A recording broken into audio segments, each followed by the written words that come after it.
Hello friends, welcome to LS Academy for Technical Education. In today's video, we'll discuss a numerical that has been asked in GATE 2018 Computer Science and Engineering examination, and that numerical is based on the disk scheduling algorithm. तो पहले हम discuss करते हैं numerical क्या है, फिर उसका solution हम डिटेल में डिस्कस करेंगे. So the numerical is consider a storage disk with 4 platters. आपको 4 प्लेटर वाली डिस्क दी गई है. प्लेटर हम कहते हैं डिस्क के सरफेसेस को. तो 4 सरफेसेस हैं 0 से लेकर 3 तक. 200 सिलेंडर्स, यानी डिस्क के अंदर नंबर ऑफ सिलेंडर्स कितने हैं आपके 200 सिलेंडर्स हैं, और उनके नंबर्स क्या हैं 0 to 199. एंड 256 सेक्टर्स पर ट्रैक, और हर ट्रैक में कितने सेक्टर्स हैं 256 सेक्टर्स, इनके नंबर्स क्या हैं 0 to 255. The following 6 disk request of the form. 6 disk request आई और डिस्क रिक्वेस्ट की फॉर्म क्या थी, sector number, cylinder number and pattern number are request by the disk controller at the same time पर उसको receive हुई. तो ये 6 डिस्क रिक्वेस्ट हैं. इनमें जो सबसे पहला चीज़ है वो आपका सेक्टर नंबर है 120, sector number 72 cylinder number and disk platter 2. ऐसे 180 sector number, 134 cylinder number and 1 platter number. इसी तरीके से बाकी आपकी 6 रिक्वेस्ट एक सेम टाइम पर रिसीव हुई सिस्टम को. Now currently head is position at sector number 100 of cylinder 80. जो हेड की पोजीशन है, डिस्क हेड की जो पोजीशन है वो सिलेंडर 80 के सेक्टर नंबर 100 पर है. यानी जो डिस्क का हेड है वो करेंटली सिलेंडर 80 के सेक्टर नंबर 100 पर है. आगे देखते हैं. And is moving towards higher cylinder number. और जो डायरेक्शन है हेड की, डिस्क हेड की, वो किस तरफ है, हायर सिलेंडर नंबर की तरफ. यानी जो हमें ये पता होना चाहिए अगर हम न्यूमेरिकल सॉल्व करते हैं कि डिस्क किस डायरेक्शन में जा रहा है, तो डिस्क की डायरेक्शन इनिशियल क्या है कि वो हायर सिलेंडर नंबर की तरफ जा रहा है. The average power dissipation in moving the head over 100 cylinders is 20 milliwatt. जो एवरेज पावर आपका कंजम्पशन हो रहा है अगर डिस्क 100 सिलेंडर मूव करता है तो वो कितना हो रहा है 20 मिलीवाट. यानी कि 100 सिलेंडर, अगर ओवरऑल 100 सिलेंडर्स के ऊपर मूवमेंट होता है तो पावर आपका कंजम्पशन कितना है 20 milliwatt. And for reversing the direction of the head movement once is 15 milliwatt. और जब भी हेड की डायरेक्शन रिवर्स होगी तब कितना पावर कंजम्पशन हो रहा है 15 मिलीवाट. यानी कि हेड की डायरेक्शन चेंज होने पर पावर कंजम्पशन कितना है 15 मिलीवाट है एक बार में. जब भी एक हर बार चेंज होगा तो कितना पावर कंजम्पशन लगेगा 15 milliwatt. Power dissipation associated with the rotational latency and switching off the head between different platters is negligible. जो डिस्क के रोटेशन से पावर कंजम्पशन हो रहा है या हेड एक प्लेटर से दूसरे प्लेटर पे मूव कर रहा है, उसके लिए जो पावर कंजम्पशन लग रहा है वो कह रहा है इट इज़ नेग्लिजिबल. उसको आपको कंसीडर नहीं करना है. आपको सिर्फ किस में कंसीडर करना है, एक तो जो नंबर ऑफ सिलेंडर्स के पीछे मूव कर रहा है और दूसरा आपका जो डिस्क में जो हेड है उसकी जब डायरेक्शन रिवर्स होगी. 2 केसेस में आपको पावर कंजम्पशन या पावर डिसिपेशन को एज्यूम करना है. ठीक है. तो क्या पूछ रहा है ये क्वेश्चन में, the total power consumption in milliwatt to satisfy all above the above this request using the shortest seek time first और SSTF disk scheduling algorithm is A45, B80, C85, D none of the. आपको बताना है total power consumption कितना होगा milliwatt में. जितनी भी ये रिक्वेस्ट दी हुई हैं, 6 रिक्वेस्ट दी हुई हैं, इनको सेटिस्फाई करने में. तो आपको टोटल पावर कंजम्पशन निकालना है using the SSTF algorithm use करके. तो सबसे पहले आपको जब भी इसका सॉल्यूशन डिस्कस करेंगे हमें ये पता होना चाहिए कि अगर हमसे नॉर्मली किसके बारे में पूछा गया है, डिस्क शेड्यूलिंग एल्गोरिथम को यूज़ करने के बारे में पूछा गया है. तो डिस्क शेड्यूलिंग एल्गोरिथम में सबसे ज़्यादा जो हमारा कंसंट्रेशन रहता है वो हमें प्लेटर नंबर से मतलब नहीं, हमें आपका सेक्टर नंबर से मतलब नहीं. हमारा जो मेन कंसंट्रेशन होता है वो सिलेंडर से होता है कि इस सिलेंडर से उस सिलेंडर में मूव कर रहा है. तो हम यहाँ पर बहुत सारी चीज़ें दी हुई हैं, लेकिन हमारा जो बेसिक पर्पज़ है वो किस पे ध्यान रखना है, सिलेंडर पे याद रखना है. तो सबसे पहले हम जितने भी ये सिलेंडर दे रखे हैं, जैसे 72 सिलेंडर नंबर यहाँ दे रखा है, 134 दे रखा है, 20 दे रखा है, 86 दिया हुआ है, 116 दिया हुआ है और 16 दिया हुआ है। इन सबको सीरियल ऑर्डर में अरेंज कर लें, क्योंकि डिस्क में ये सीरियली ऑर्डर में सिलेंडर्स होंगे। और टोटल सिलेंडर्स कितनी है, 200 हैं, 0 to 199 है। तो सबसे पहले हमने 0 लिखा सिलेंडर नंबर, फिर 199 लिखा, ठीक है। और उसके बाद जो सिलेंडर नंबर इसमें दिए हुए हैं, सबसे छोटा सिलेंडर नंबर 0 के बाद कौन सा आएगा हमारा, 16 आएगा, तो 16 लिखा। फिर ये 20 आएगा, 20 लिखा। फिर ये 72 आएगा, 72 लिखा। 72 के बाद अगला जो आएगा वो 86 आएगा, तो ये 86 लिखा हमने। 86 के बाद अगला जो आएगा वो 116 आएगा, सिलेंडर नंबर ये लिखा। 116 के बाद अगला जो सिलेंडर नंबर है 134 है, ये लिख दिया, ठीक है।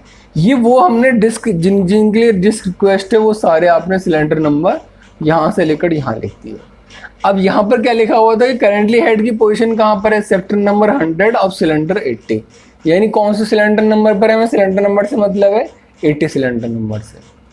तो हमने 80 सिलेंडर नंबर भी इसलिए लिखा क्योंकि करेंटली हेड कहाँ पर है आपका, यहाँ पर है। 80 नंबर से स्टार्ट करा अपनी पोजीशन, ठीक है। अब हमें क्या सबसे इसमें पहले क्या दे रखा है कि जो पावर डिसिपेशन है अगर 100 सिलेंडर के ऊपर मूव करता है तो 20 मेगावाट है। और कौन से एल्गो यूज़ करनी है आपको, शॉर्टेस्ट सीक टाइम फर्स्ट। तो पहले हम देखते हैं कि शॉर्टेस्ट सीक टाइम फर्स्ट अगर आप एल्गो यूज़ करते हैं तो मूवमेंट कितना हो रहा है, कितने सिलेंडर के ऊपर मूव कर रहा है, टोटल सिलेंडर का मूवमेंट कितना है वो हम काउंट कर लेते हैं, क्योंकि तभी हम निकल पाएंगे कि पावर कंजम्पशन कितना हुआ। तो 80 पर है और डायरेक्शन वो क्या कह रहा है, डायरेक्शन उसकी moving towards head cylinder number, direction इस तरफ है। लेकिन शॉर्टेस्ट सीक टाइम फर्स्ट क्या कहता है कि आपका एक्चुअल जो मूवमेंट होगा वो किस तरफ होगा, वो होगा जिधर शॉर्ट डिस्टेंस होगी। आप 80 से 86 पे जाओगे या 80 से 72 पे जाओगे, ये किस पे डिपेंड करेगा कि किस में हेड मूवमेंट कम है। तो अगर मैं 80 से 86 की तरफ जाता हूँ तो मुझे 6 मूवमेंट करना पड़ेगा सिलेंडर का। 80 से 72 पर जाता हूँ तो 8 टाइम मूवमेंट करना पड़ेगा। तो मैं किधर जाऊँगा, 80 से 86 का, ठीक है। तो मूवमेंट मेरा कितना हुआ, 6। तो मैंने लिख लिया 86 माइनस 80, पहला जो मूवमेंट हुआ, ठीक। अब 86 से या तो मैं इधर जाऊँगा या मैं इस तरफ आऊँगा। भाई 72 भी है इस तरफ 116 है, तो मूवमेंट किधर करना है, जिधर कम ट्रैवल करना पड़े। तो 86 से 116 के बीच में 30 सिलेंडर आपको मूव करना पड़ेगा और 86 से 72 में आपको सिर्फ 14 सिलेंडर का मूव करना पड़ेगा। तो मेरा मूवमेंट किधर हुआ, इधर हुआ। पहला डिस्क हेड रिवर्सल हो गया, ठीक है, ध्यान रखिएगा। डिस्क इधर जा रही थी, फर्स्ट टाइम डिस्क ने अपनी डायरेक्शन रिवर्स कर दी और यहाँ पर आ गया। कितना मूवमेंट हुआ, 86 माइनस 72, ये लिख लिया मैंने। अब 72 पे आने के बाद या तो इस तरफ जाएगा या इस तरफ जाएगा, किधर जाएगा, जिधर कम मूवमेंट हो। 72 से 20 पे जाएगा तो कितना मूवमेंट होगा, 52 का मूवमेंट।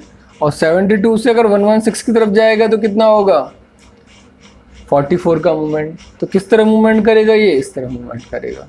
तो 72 से किधर गया, ये 116 पर, ठीक है। यानी कि यहाँ पर आया फिर इस तरफ गया, यानी कि अब पहला रिवर्सल ये हुआ था और दूसरा डिस्क का रिवर्सल क्या हुआ है, डिस्क का रिवर्सल यहाँ पर हो गया, यानी कि डायरेक्शन दूसरी बार जो चेंज हुई यहाँ पर हो गई, ठीक है। मूवमेंट कितना हुआ, 116 माइनस 72, 116 माइनस 72, ठीक है। अब 116 पे आ गया। अब 116 से या तो इस तरफ जाएगा या 116 से इस तरफ आएगा। 116 से इस तरफ जाएगा तो कितना ट्रेवल करना पड़ेगा, 18। और 116 से इस तरफ आएगा तो कितना ट्रेवल करना पड़ेगा, इसको आपका 96 ट्रेवल करना पड़ेगा। तो ये किधर मूवमेंट करेगा, आपका इस तरफ ट्रेवल करेगा, जिधर इसको सिर्फ 18 सिलेंडर के बीच में डिस्टेंस ट्रेवल करनी है। अगला मूवमेंट किधर हुआ, इस तरफ हुआ, यानी कितने सिलेंडर चला, 134 माइनस 116, 134 माइनस 116, ठीक है, ये निकाल लिया। अब 134 के बाद इस तरफ तो कोई है नहीं सिलेंडर, इधर जाना है, जो डिस्क रिक्वेस्ट दे रखी है उसी में से हमें देखना है। बचे कौन से, 20 और 16, ठीक है। इसका मतलब है 134 से किधर मूव करेगा, अब तो कोई और ऑप्शन है ही नहीं। 134 से मूव किया इसने 20 की तरफ, 134 पे था, 20 की तरफ मूवमेंट किया, ठीक है। इसका मतलब है कि थर्ड टाइम आपकी डायरेक्शन रिवर्स हो रही है। पहले ये रिवर्स हुई थी, फिर ये रिवर्स हुई, अब फिर इधर रिवर्स हो रही है। तो थर्ड टाइम आपकी डायरेक्शन रिवर्स हुई। और कितना डिस्टेंस ट्रेवल की? 134 माइनस 20, 134 माइनस 20। और लास्ट में सिर्फ क्या बचा जो डिस्क रिक्वेस्ट रह गई? 16। तो 20 से 16 पर आ गया, ठीक है। कितना मूवमेंट हुआ? 20 माइनस 16। यानी पूरे प्रोसेस में ये तो आपका टोटल हेड मूवमेंट निकला। और डिस्क कितनी बार हेड रिवर्स हुआ? 1, 2 और 3 टाइम्स हेड रिवर्सल हुआ। तो ये कितना निकल के आया? 6 + 14 + 44 + 18 + 114 + 4, टोटल 200। 200 सिलेंडर्स के ऊपर मूवमेंट किया किसने? हेड ने, जो डिस्करीटेड हेड था। अब ये कहता है कि अगर 100 सिलेंडर के ऊपर मूव करता है तो इतना पावर डिसिपेशन है, लेकिन हमारा कितना मूव हुआ? 200 सिलेंडर्स। तो हमने लिखा 100 सिलेंडर के मूवमेंट पर 20 मिलीवाट लगते हैं। तो 200 हमारा निकल के आया। तो 200 सिलेंडर के मूवमेंट पे कितना लगा?